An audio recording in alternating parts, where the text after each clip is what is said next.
welcome to your English news broadcast live on ERi-TV. It's exactly 10:30 p.m. on Eritrea's local time from our headquarters at Asmara with your domestic and international news in brief.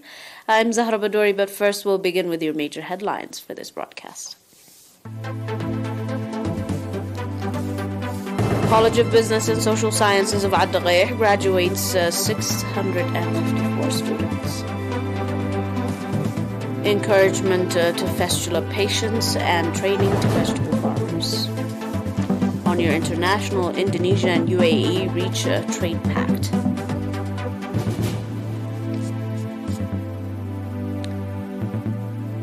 India bans 19 single-use plastic items to combat pollution. Welcome to your domestic in brief. The College of Business and Social Sciences of Ad has graduated 654, including 306 in first degree and 348 in diploma at its 15th commencement conducted today, 2nd of July. At the graduation ceremony that was held virtually, the College of Business and Social Sciences graduated the students in various fields of studies, including economics, accounting, business administration, English, geography, history, law, banking, sociology and social work, archaeology, library science and information, tourism and hotel management, as well as social labor, and that 48% of the graduatees are females, indicating that graduation in the life journey of a student is the outcome of hard work and the beginning of a new chapter. Dr. Stefanos Hailemariam, Dean of the College of Business and Social Sciences, congratulated the students for successfully completing their studies, overcoming the challenges that of COVID-19 causes, noting that providing free of charge education is the fundamental principle of the government, and that strong effort is being exerted on the part of higher education institutions in ensuring quality education. Dr. Stefanos Hailemariam called on the graduates to live up to expectations in the nation-building endeavor.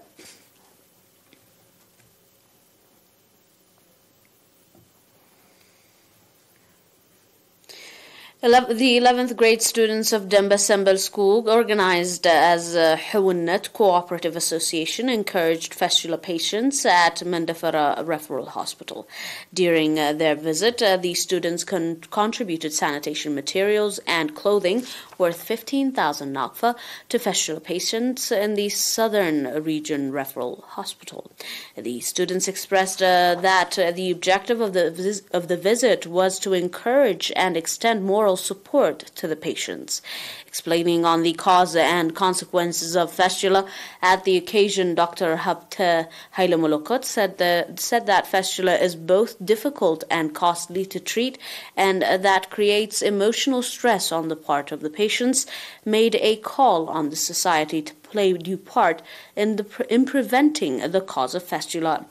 Dr. Habte also gave a briefing on the medical activities conducted at the center, on the treatment and the rehabilitation program provided to fistula patients, and commended for the initiative. The Fistula Center at the Southern Region Referral Hospital is a governmental institution providing free of charge fistula treatment for patients coming from all over the country.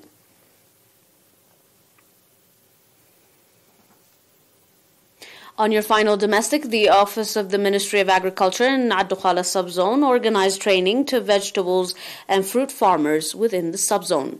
The training program, in which 50 females took part, including practical training on production and application of natural fertilizers and natural pesticides, as well as other related to modern vegetables and fruit farming.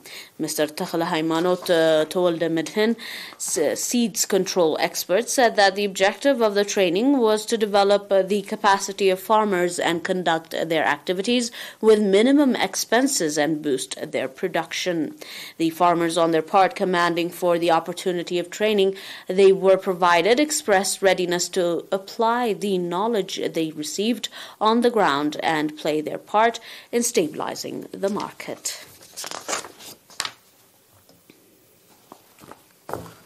Up next with your global report. Do stay with us for more, dear viewers.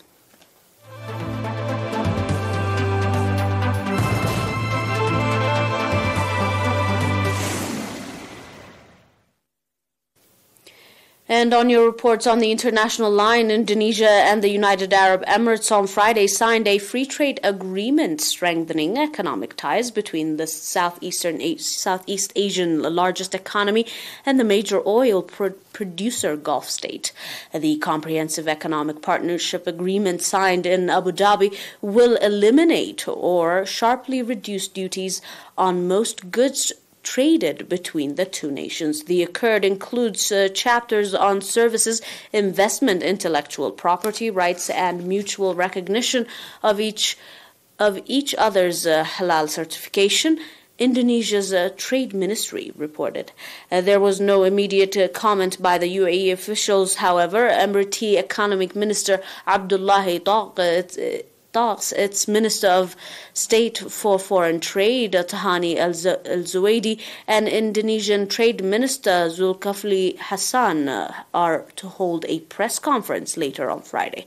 The text of the agreement was not immediately published and still needs to be ratified by Indonesia's parliament, which could take months. The UAE has forged closer trade ties with Indonesia as an ambition to double its own economy to US dollars 816 billion by the end of the decade, in part by signing free trade agreement.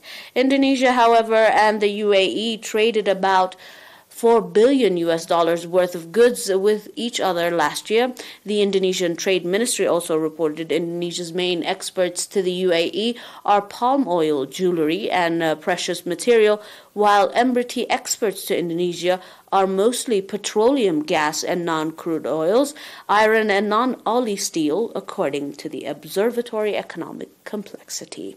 Zulkifli said in a statement that he made this agreement will be Indonesia's entrance to the UAE, a hub to increase export to non-traditional destination countries such as the Gulf region, Middle East, Africa, and South Asia, he said.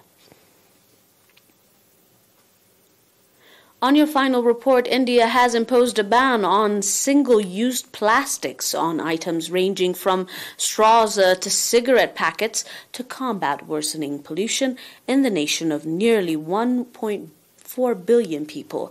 The ban on single-use plastic items includes straws, cutlery, earbuds, packaging films, plastic sticks for balloons, candy and ice cream, and cigarette packets, among other produce that government of the Prime Minister Narendra Modi said in the statement on Friday. For the first stage, the government has identified 19 plastic items that it said are not very useful but have a high potential to become litter, and the new ban makes it illegal to produce, import, stock, distribute, or even sell these plastic materials. Some disposable plastic bags will also be phased out and replaced with thicker ones to encourage reuse. Plastic manufacturers had appealed to the government to delay the ban, citing inflation and potential job loss. India's Federal Environment Minister, however, said at a news briefing in New Delhi on Friday that the ban had been in the pipeline for a year. Plastic waste has become a significant source of pollution in India, the world's second most populous country, and rapid economic growth has fueled a demand for goods that came with single-use plastic products such as straws and disposable cutlery. Thousands of other plastic productions and producers such as plastic bottles are not covered by the ban, however, but the federal government has set targets for the manufacturers to be responsible for recycling or disposing them after their use. Dear viewers, that is all for now with your domestic and international news in brief. Until we are back with some more news, enjoy the rest of our programs. But until then, these are your major headlines for this broadcast and review.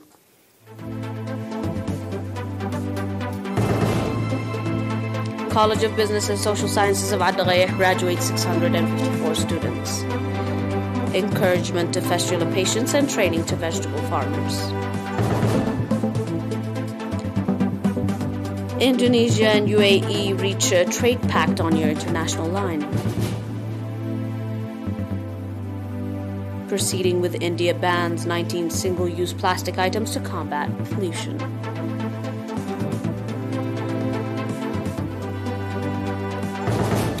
We'll leave you with the rest of our programs on ERi-TV, but until we are back with some more news, stay and enjoy the rest of our programs. Thanks for watching and have a nice one.